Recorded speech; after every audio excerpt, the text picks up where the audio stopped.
नमस्कार मंडळी. मार्गशीर्ष गुरुवारमधला शेवटचा गुरुवार होता, त्यामुळे मला छान असं तयार व्हायचं होतं. पण त्याआधी मला सगळी कामं पण आवरायची होती. आदल्या दिवशीच मी सगळे म्हणजे भांडी वगैरे सगळे धुवून पुसून ठेवून दिलेली होती आणि नंतर मग दुसऱ्या दिवशी सकाळी लवकरच उठले. घराची सफाई झाली, त्यानंतर मग पूजेची सगळी तयारी करून घेतली आणि झालं असं होतं की हे आदल्या दिवशी गावी गेले होते, त्यामुळे मग यांना सकाळी उशीर झाला यायला. त्यामुळे मग त्यांचे पण ऑफिसची घाई होती जाण्याची, त्यामुळे त्यांची पण तयारी करायची होती. मग त्यांचं सगळं आवरून दिलं, ते ऑफिसला गेले आणि त्यानंतर मग मी इकडे पूजा करायला घेतली. पूजा छान पद्धतीने पार पडली आणि त्यानंतर मग खिचडी बनवलेली होती उपवास असल्यामुळे.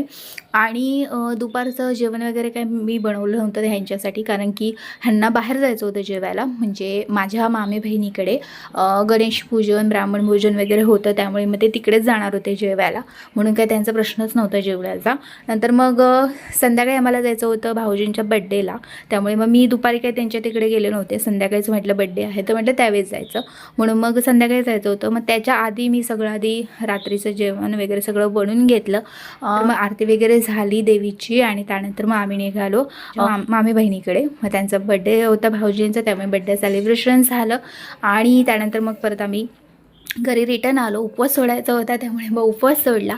सो असा आजचा दिवस गेला. Thanks for watching. बाय.